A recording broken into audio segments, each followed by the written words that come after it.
They currently encourage more licensing and agricultural expansion than they do of increasing productivity and intensification. 40% of Central Kalimantan's GDP comes from land use, and you can see that somewhere between $700 and $950 million is collected in national government taxes from that every year, but only about 10% flows back to the region itself. So where gas and oil, for example, has generated revenues that flow back to the region, giving them incentives to actually grow their resources and sectors in a more sustainable way, but as well allowing them to benefit from the growth that's taking place. You can see that palm oil is not having anywhere near that kind of impact, certainly not in Central Kalimantan. What this also means is that the bulk of businesses are making decisions that are not linked to productivity, and local administrators are actually allocating land based on licences and also lands and building taxes, both of which encourage the use of more land, not less. If I can have the next slide, please. So why are we advocating a landscape approach? Of course, everybody's talking about landscapes and jurisdictions these days, and I think one of the unfortunate things is that it's lost a bit of its meaning. But for us, and hopefully for a large number of you, we're really talking about a comprehensive approach to the problem of land use. One thing that's really distinguished here is that before RED, I think RED is really a landscape approach now, but where we used to deal with land use issues, it was project by project, and it was very difficult to see aggregated effects or benefits delivered at scale. So one of the essential elements that we're looking at is actually connected pieces of land. What that also means is that you're dealing with ecosystems that have valuable natural assets that should be preserved or rehabilitated, and climate context. But we also need an inclusive green economy to restart economic development, to make sure that the development is green, to provide the jobs that people need, and also, as was pointed out by last speakers, to improve the lot of the small farmer. And frankly, I think we cannot do that other than with a fairly complete economy-wide transformation that we are talking about. Now the question is, these are good ideas and they have slightly moved forward, but is there a gap between concept and implementation? And yes, there is. Of course, we would like to be like the cyclist in the Tour de France race, going straight from the start to the finish and coming first. But the reality is a little bit more like what you see in the second diagram. And the question that we have to ask is that, is this gap just destiny, or are we just going to have to face this difference, or is there something in the design of the green economy, in the design of our green growth strategy that needs to be rethought, that needs to be relooked at? And I would probably argue it's the second. Here is why. So firstly, what is the inclusive green economy? It's a set of principles around which a new economy can be designed.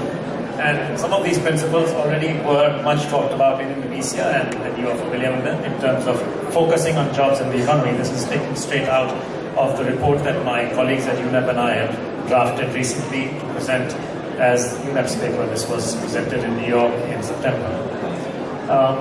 We look at an economy-wide transformation because the impacts of policy changes in one area affect another. You cannot have a new energy policy without affecting transportation and without affecting agriculture, and vice versa.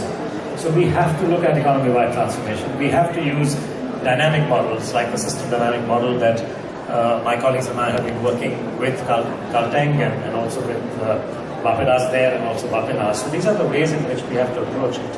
And we have to look at rethinking natural resources, recognizing them, placing them right heart and center of the balance sheet of the country which they are, and then seeing what can we best do to provide people jobs and livelihoods through these natural resources, rather than simply convert them into corporate profits. GDP, and people keep forgetting this, GDP is a combination of different incomes. It is profits, it is also wages and salaries, including the wages of workers. It is also net interest for the bankers. It's also net rentals of equipment and depreciation and so on. And somehow, we keep forgetting that it's not just profits, it's all these other factors as well. So when you want economic growth, you need to grow all the elements of GDP, and not just the profit element. And without growing all the elements, you will not get GDP growth.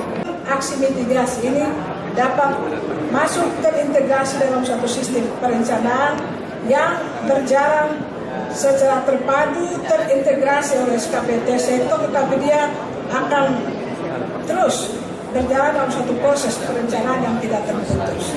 Maka kita melihat bahwa jika kita biarkan dia berada di luar, maka apa yang kita bicarakan hari ini tidak akan menjawab langkah-langkah dari upaya menjaga hutan di tingkat masyarakat lokal di Papua, khususnya di Kabupaten Jayapura.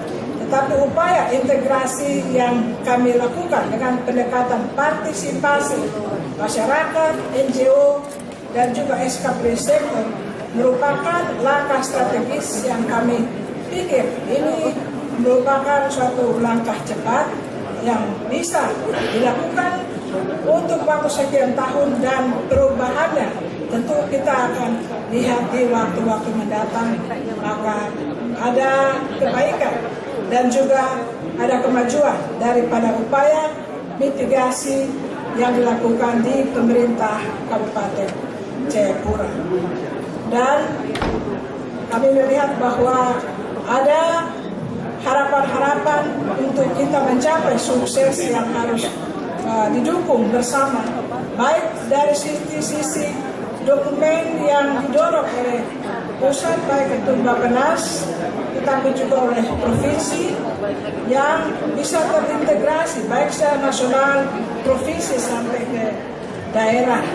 Karena dari sistem pilkada langsung ini, saya pikir ini suatu langkah baik yang bisa sama-sama serentak, karena RPJMD kita sudah selesai kita kerjakan, tapi provinsi baru selesai di tahun 2013, kita sudah lebih dulu 2 tahun.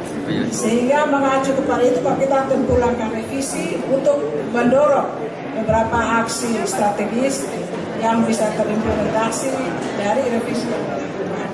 Jadi kami harapkan ada satu gerakan bersama, baik dari tingkat nasional, provinsi maupun daerah, secara bersama-sama sehingga bisa mendukung aksi mitigasi ini dapat terintegrasi dalam suatu rencana pembangunan daerah, baik dari skop nasional, provinsi maupun daerah, terjaga dan terimplementasi dengan baik. Yang berikut kami melihat bahwa ada regulasi yang perlu diatur oleh provinsi, karena upaya mitigasi ini dia mencakup 2.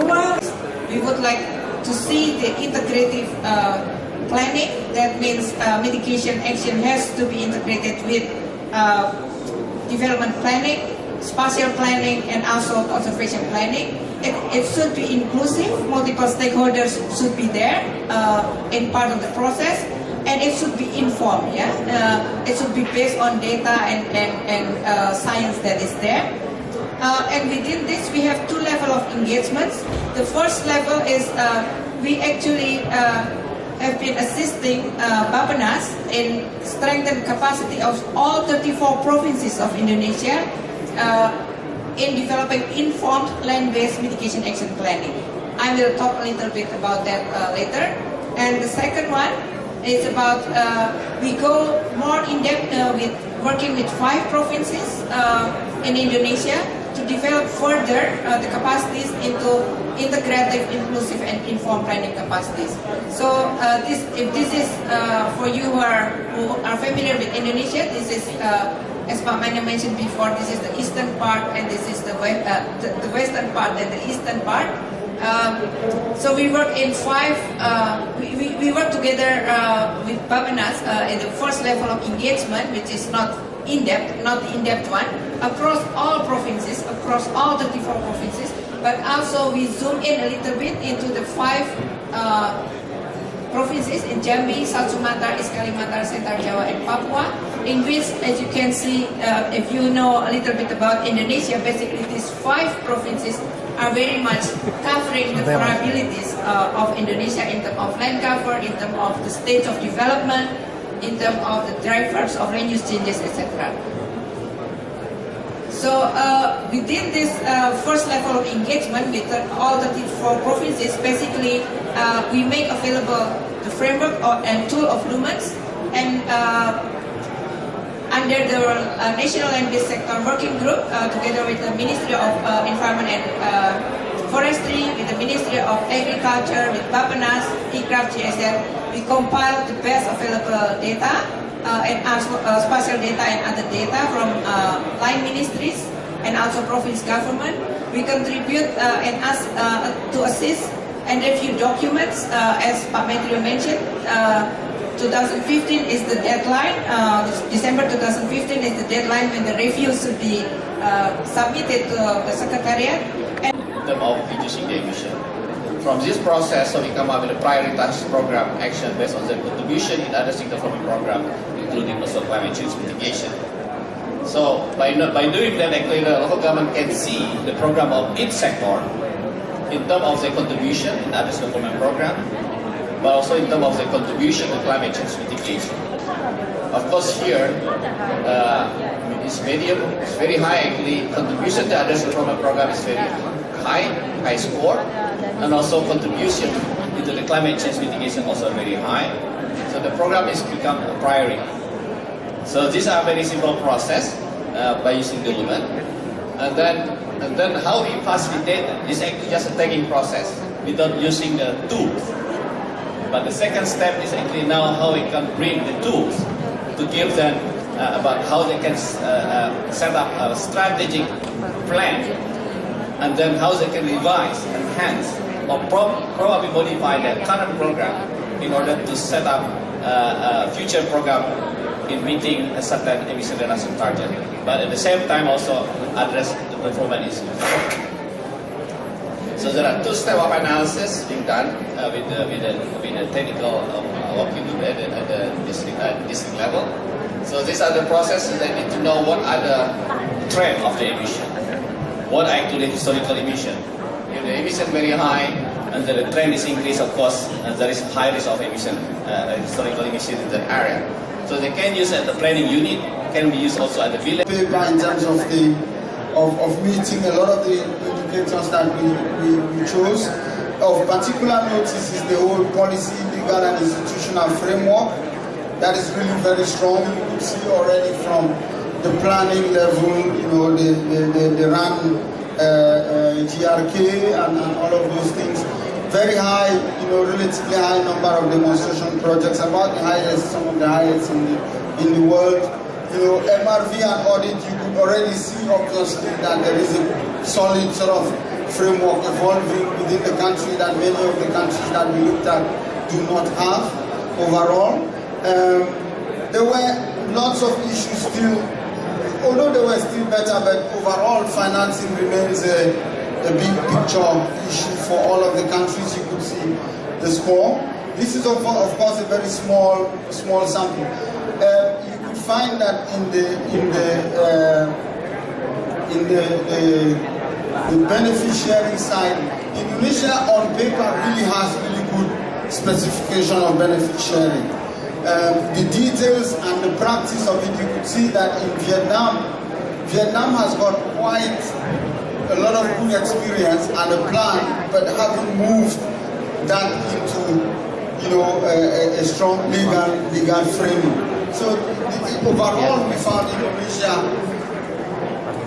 a little bit ahead of the curve of all of the other countries, you know, in this domain of readiness. And congratulations to you, of course.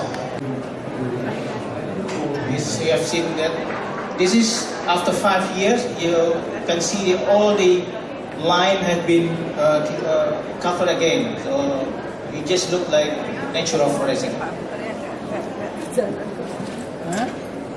In relation to the climate change, this is the PhD dissertation from Dean of Faculty from Forestry Faculty from University Tanjung Pura, Dr. Hadiansa, about carbon sinks. Of the 25 years is 25 C carbon per hectare. You compare with normal, our currently silviculture system, PPTI is only 115 C carbon per hectare.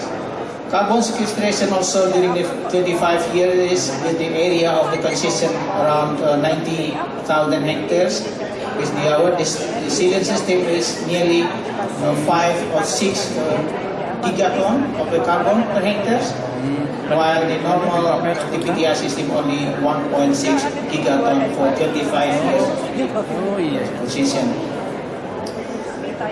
The University of